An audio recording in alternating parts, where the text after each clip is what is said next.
Vereadores discutem os problemas da cidade em mais uma sessão plenária da Câmara. Acompanhe nossos destaques desta terça-feira. Proguaru pode construir nova sede da Câmara na Vila Augusta. A vantagem que a Proguaru fazendo a construção é porque é de órgão público para órgão público, né? Número de audiências públicas para apresentação do orçamento da cidade pode diminuir. Proposta passa pela análise das comissões permanentes da Câmara. Frente Parlamentar em Defesa dos Animais reúne vereadores, ativistas e simpatizantes da causa animal. Vestibular. FATEC recebe inscrições até a próxima quinta-feira, dia 7. Tudo isso, mais as notícias do esporte, você acompanha agora, nesta edição do Jornal da Câmara, de 5 de dezembro de 2017.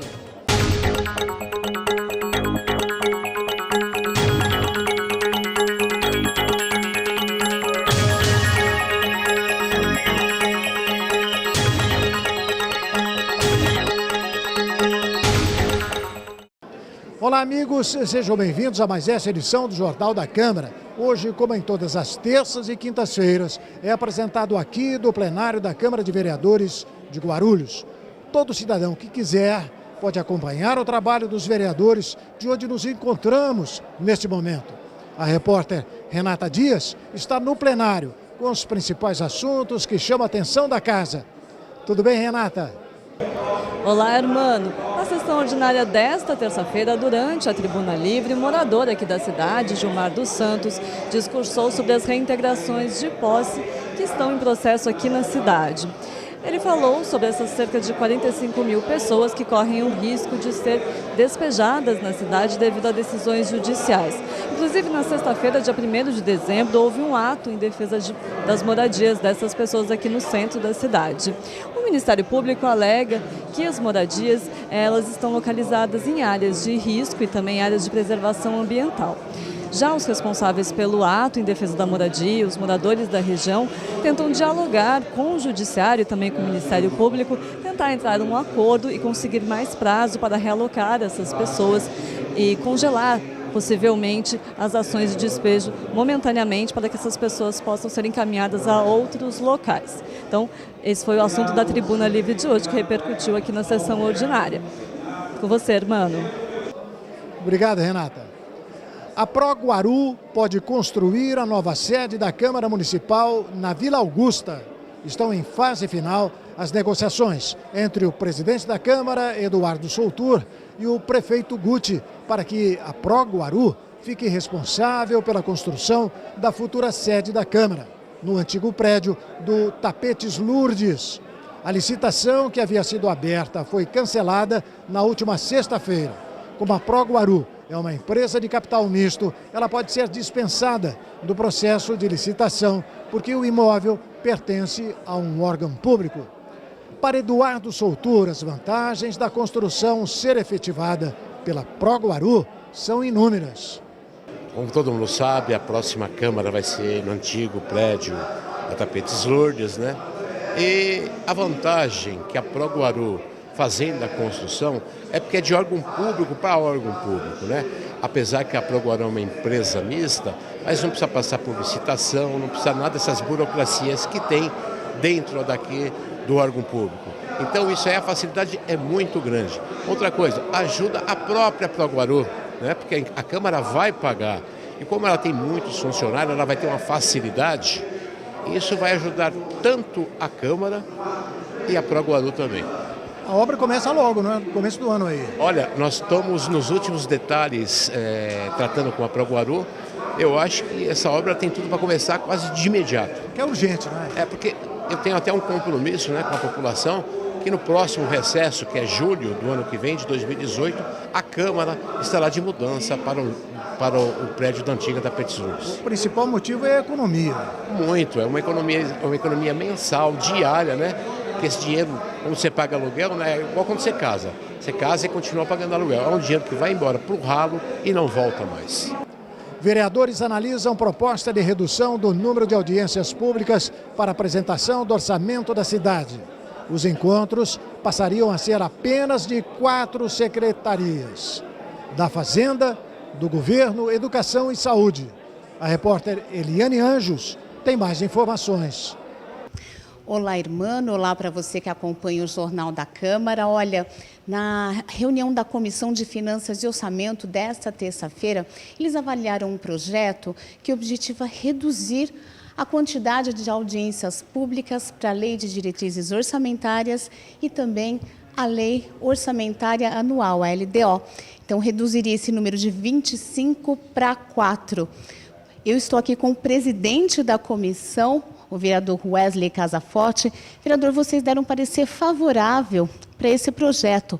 Fala um pouquinho aí da importância desse projeto, qual que vai ser o impacto desse projeto aí no dia a dia das audiências públicas da LDO e da LOA. Bom, olá, bom dia a vocês que nos assistem em casa pela TV Câmara. Eu gostaria de falar a respeito dessa questão do projeto, demos um parecer favorável. O vereador Geraldo Celestino, dentre outros vereadores da casa, apresentaram esse projeto aqui, e eu, como presidente das comissões de finanças, analisamos o projeto e vimos com o projeto de uma forma significante para a casa. Porque as audiências públicas, pela questão da orçamentária, ela trata, são várias audiências, né? E muitas vezes assim acaba sendo um processo assim desgastante da casa, até mesmo para os vereadores estarem presentes.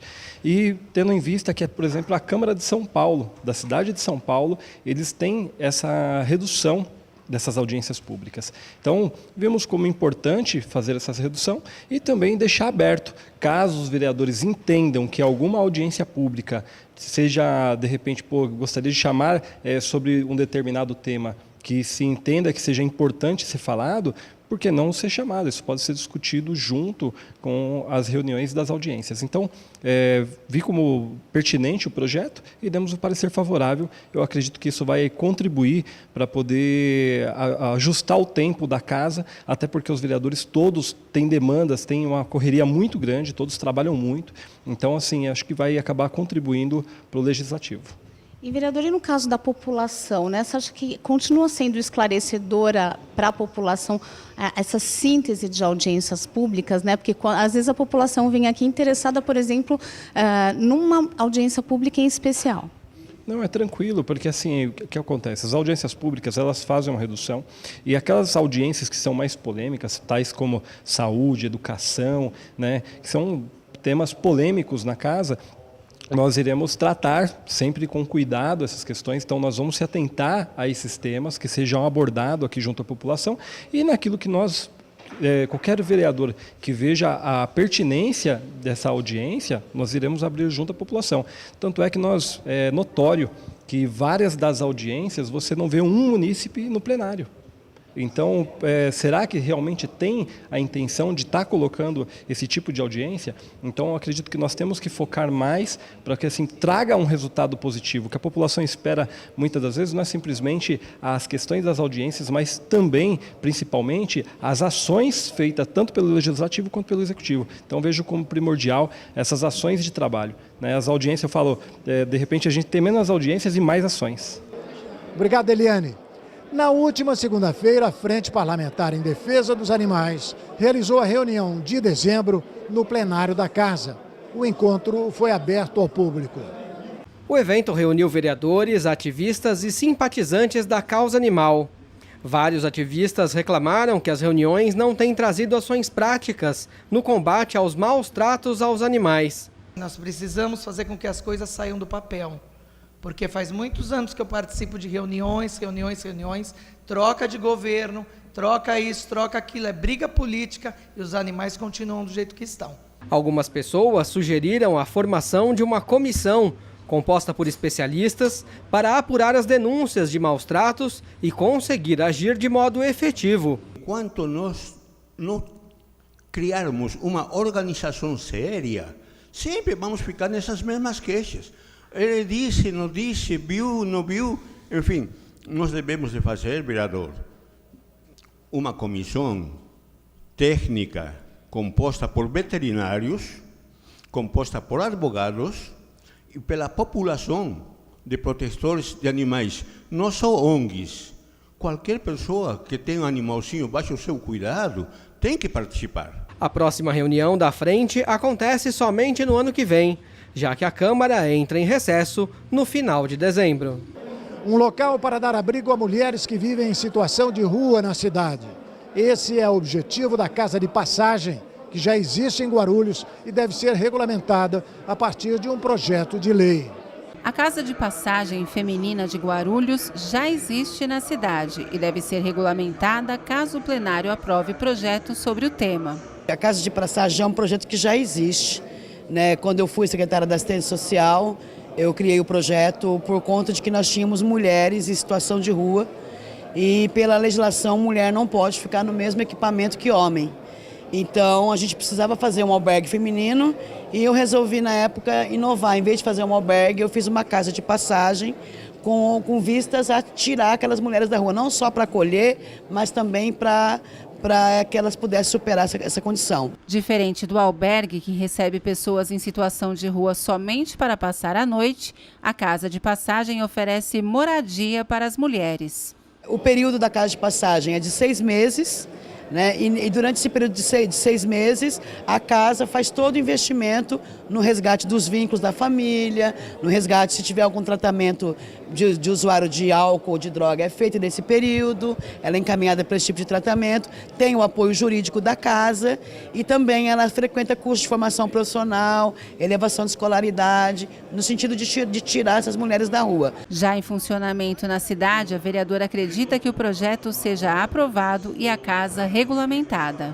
Foi um projeto criado, foi um sucesso, ele foi experimentado primeiro, foi um sucesso, ele acolhe 30 mulheres e 6 crianças dentro da Casa de Passagem e ela vem frequentemente sendo lotada de pessoas. As pessoas vêm, fica 6 meses, entra outra e assim ela tem sofrido um rodízio. E agora é hora de falar do esporte. O repórter Leandro Martins tem os destaques de hoje. É com você, Leandro. Olá, irmão Reni, olá para você que acompanha aqui o Jornal da Câmara. Vamos dar aqui os destaques do esporte. Hoje 2 destaques locais. E olha só, um título para Guarulhos e um vice-campeonato para Guarulhos em modalidades diferentes. Falar primeiro do vice-campeonato, foi no Metropolitano de vôlei masculino, sub-14. No segundo jogo da final aí, a Prove Guarulhos jogou em casa, mas perdeu por 3-0 para o São Caetano. Já tinha sido derrotado na primeira partida lá em São Caetano, então acabou aí com o vice-campeonato. O São Caetano foi campeão do Metropolitano de vôlei masculino, sub-14. A Prove Guarulhos acabou com o vice-campeonato. Já no Paulista de Basquete Feminino Sub-17, aí sim o título, hein? Olha que legal. No sábado, a Pagebasque Guarulhos enfrentou o APAB Barretos, ganhou por 55-25, esse era o jogo da semifinal. Como ganhou, avançou a final, que foi disputada no domingo, então, e aí a Pagebasque Guarulhos ganhou de 48-40 do ADC Bradesco, uma disputa mais apertada, mas a Pagebasque sagrou-se aí campeã paulista pela 4ª vez em 5 anos, então, mais aí um grato título para a cidade de Guarulhos. Esses são os destaques do esporte de hoje, um vice-campeonato e um título, o esporte de Guarulhos crescendo cada vez mais. Devolvo para você, irmão Reni. Valeu, Leandro. As inscrições para o vestibular da FATEC podem ser feitas até a próxima quinta-feira, dia 7 de dezembro. São oferecidas mais de 14 mil vagas, distribuídas em 73 cursos gratuitos na área de tecnologia. Os interessados devem preencher a ficha de inscrição disponível no site da faculdade e pagar uma taxa de R$ 64,80. Voltamos agora mais uma vez com a repórter Renata Dias, que fala do plenário da Câmara. Renata. Olá, irmão. Ainda na sessão ordinária de hoje, os vereadores aprovaram 7 requerimentos e deliberaram 4 projetos às comissões permanentes aqui do Legislativo durante o grande expediente. Depois disso, houve um pedido de verificação de quórum, quando então o presidente da Casa, Eduardo Soutur, decidiu encerrar a sessão ordinária e também cancelar as 2 sessões extraordinárias que estavam previstas para o dia de hoje. Mas Soutur acabou convocando então sessões extraordinárias para quinta-feira, dia 7. Um dos projetos que deve ser debatido nessa sessão extraordinária e também votado pelos parlamentares é uma proposta da Prefeitura que prevê a instituição de incentivo fiscal para pagamento de IPTU. A reportagem completa você acompanha no Jornal da Câmara de amanhã. É com você, irmão. É isso aí, Renata. E o Jornal da Câmara, meus amigos, termina aqui. Voltamos amanhã, quarta-feira, com mais notícias da cidade e os acontecimentos importantes da Câmara Municipal de Guarulhos, que realiza sessões todas as terças e quintas-feiras, a partir das 2 da tarde. E você pode acompanhar ao vivo, na galeria do plenário, e ver de perto a atuação dos nossos vereadores. Será sempre bem-vindo. Obrigado e até amanhã.